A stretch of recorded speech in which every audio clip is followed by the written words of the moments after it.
आप उसको पॉजिटिव सोचें। अगर आप कमरा बंद करके कुंडी लगा के बहुत ज्यादा अपने मोबाइल को 2-2-3-3 लॉक लगा के और फिर भी आप उल्टी सीधी बात देखते हैं, चाहे जिस उम्र में भी, और आप ये कह रहे हैं कि अल्लाह को कुछ नहीं पता, ऐसा नहीं है।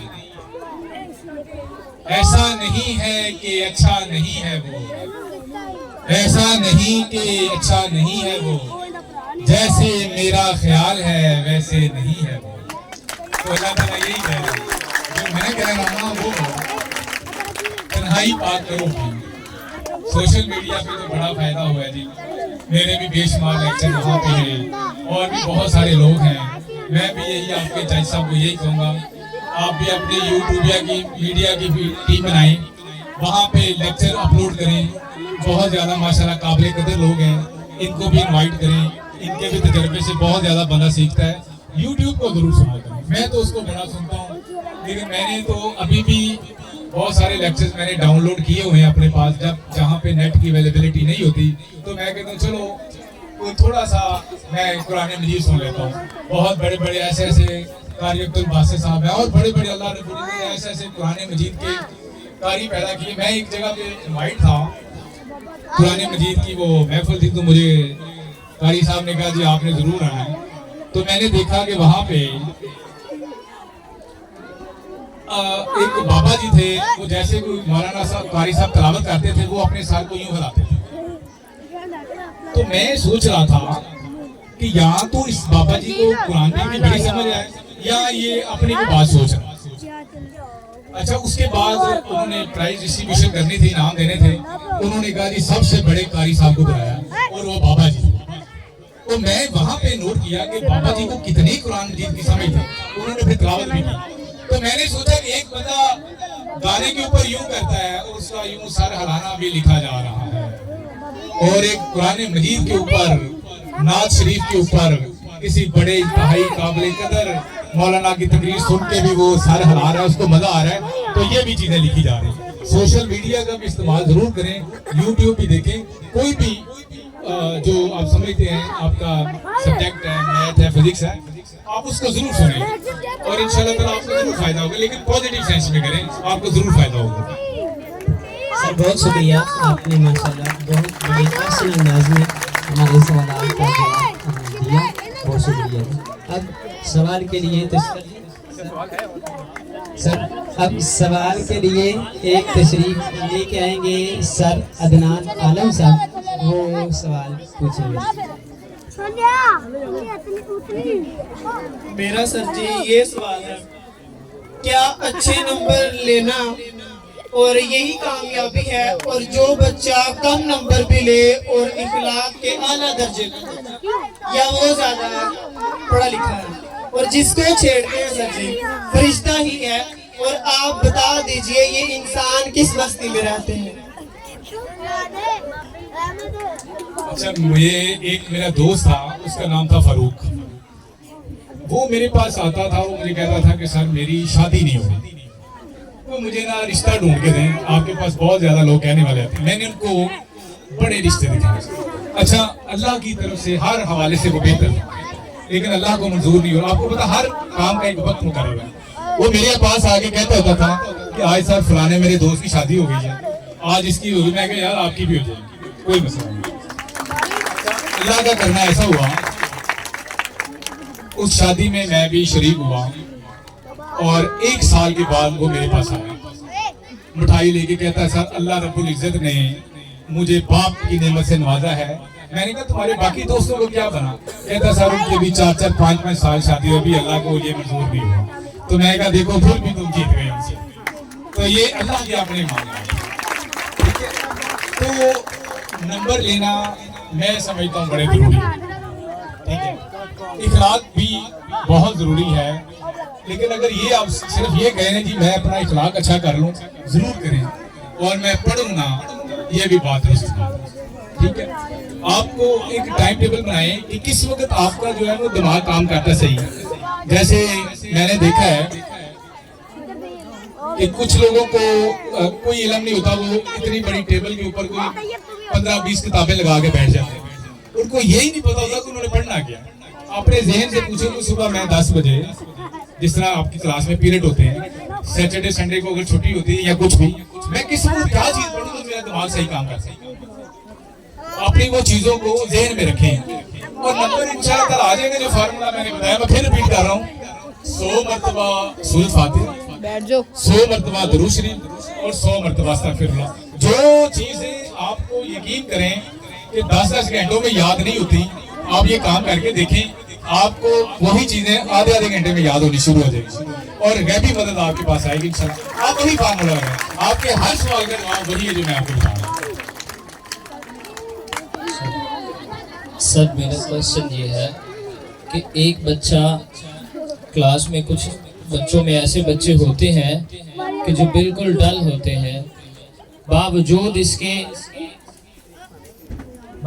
इसके कि उन पे मेहनत की जाती है, लेकिन वो उस मेहनत से सही तौर पर फ़ायदा नहीं उठा रहे होते। तो बिल्कुल यानी आप ये समझिए कि वो बिल्कुल ही निल है। तो उनके लिए आप क्या मशवरा देना चाहेंगे? आया उनको तालीम जारी रखने का कहा जाए या कोई और कैरियर जो है उन्हें शुरू करवाया जाए? अच्छा देखो, मेरी बात सुनो, तकरीबन 25 लाख के करीब लोग हज पे जाते हैं। अब सब लोग वहां पे अल्लाह रब्बुल इज्जत से दुआ कर रहे होते हैं कि अल्लाह ताला जितने भी बीमार हैं वो सब सेहतमंद हो जाए। मौलाना भी दुआ करा रहे होते हैं, जो भी वहां पे इमाम साहब हैं, इंतहाई नेक लोग हैं। लेकिन मेरी बात सुनो, कि सबको शिफा आ जाए तो डॉक्टर सारे ही फौत हो जाए, अस्पताल सारे ही बंद हो जाए। अगर सारे ही अमीर हो जाए तो गरीबों ने किधर जाना? अगर सारे ही वकील बन जाए तो बाकी जो मुकदमे कहाँ जाने? अगर सारे ही चोर बन जाए तो पुलिस वालों ने क्या करना?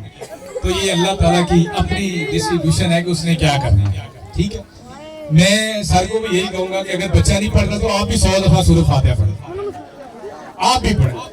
और आप इंशाल्लाह ताला मुझे कोई 10-15 दिन के बाद कहेंगे कि सारा मैं थोड़ी सी मेहनत करता हूँ, तो अल्लाह रब्बुल इज्जत जो है वो बच्चे के दिल में मेरी बात बड़ी है।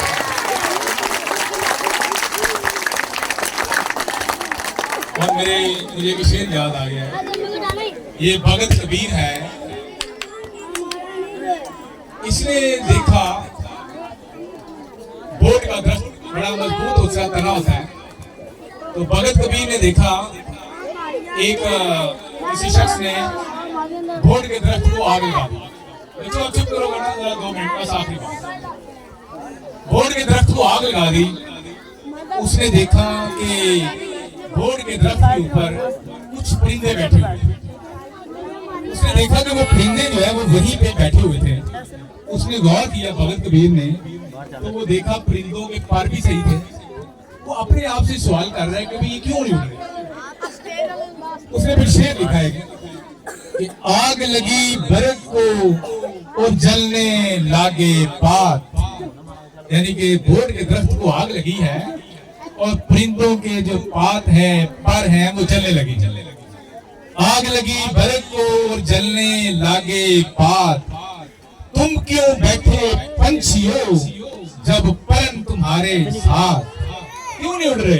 अब उन्होंने क्या कहा, खाया पिया इस बरत का और बीट लबेड़े पात, यानी कि हमने इसी बोर्ड का खाया, इसी का पिया, इसी के ऊपर ही वॉशरूम किया, इसी के पत्ते हमने गंदे किए। खाया पिया इस बरत का और बीट लबेड़े पात, उड़ना हमारा धर्म नहीं, अब जल मरेंगे साथ। कि अगर बोर्ड के दरख्त, अगर हमारे बोर्ड के दरख्त को तकलीफ हो रही है तो हमें भी होने दे। देखो अब खाते भी अल्लाह के हो, पीते भी अल्लाह के हो। या अय्युहन नासु अंतुमुल फुकराउ इलल्लाह वल्लाहु हुवल गनियुल हमीद। सारे फकीर हो। कोई फकीर का मतलब ये थोड़ी होता है कि जिसके पास पैसे खत्म हो गए हैं, किसी के पास औलाद नहीं है वो भी फकीर है, किसी के पास कारोबार नहीं है वो भी फकीर है। तो सारे फकीर हैं, बस अल्लाह से मांगे, अल्लाह ताला सारे मामलात आपके इंशाअल्लाह ताला बेहतर करेगा। नीचे ना जाए। और कोई और सवाल है? तो मैं सबको फिर शुक्रिया अदा करना चाहता हूँ। मैं इंग्लिश में मुझे बड़ी पसंद है, क्योंकि मैं गैर मुल्की यूनिवर्सिटी में पढ़ाता हूँ। वहाँ पे चूंकि कुछ गोरे हैं they can't understand a single word of Urdu, Punjabi. So I have to speak. फिर मैं क्या कहता हूँ, फिर मैं आधे घंटे के बाद या घंटे के बाद उनको मैं कोई कुरान मजीद की आयत सुनाता हूँ। फिर मैं कहता हूँ क्यों ना मैं आपको इसको इंग्लिश में तशरीह करके बताऊँ, तो फिर मैं उनको वो भी बताता हूँ। इस तरह ये होता है कि उनका भी हिस्सा डाल जाता है और मेरा भी डाल जाता है। आप भी जहाँ पे भी आपको मौका मिले आप अंग्रेजी जरूर सीखें। ये जो एहसास कमतरी है ना, मैं नोट करता हूँ, आप इसको दूर करें। आप मेरे साथ एक सेशन लिया करें, मैं करीम जज साहब के साथ इंशाल्लाह ताला कांटेक्ट करके ना कोई हफ्ते में या इतवार वाले दिन आप जूम पे आ जाया करें। मैं आपको इंशाल्लाह ताला इतना इंग्लिश का मास्टर बना दूंगा कि आप तो उर्दू पंजाबी भूल जाएंगे, आपकी सोच अंग्रेजी में आएगी इंशाल्लाह ताला। लेकिन उसके लिए भी एक ही फार्मूला है, ये 100 मरतबा सूरत फातिहा है, 100 मरतबा दुरूद शरीफ है और 100 मरतबा अस्तगफिरुल्लाह अल्लज़ी ला इलाहा इल्ला हुवल हय्युल क़य्यूम व अतूबु इलैहि।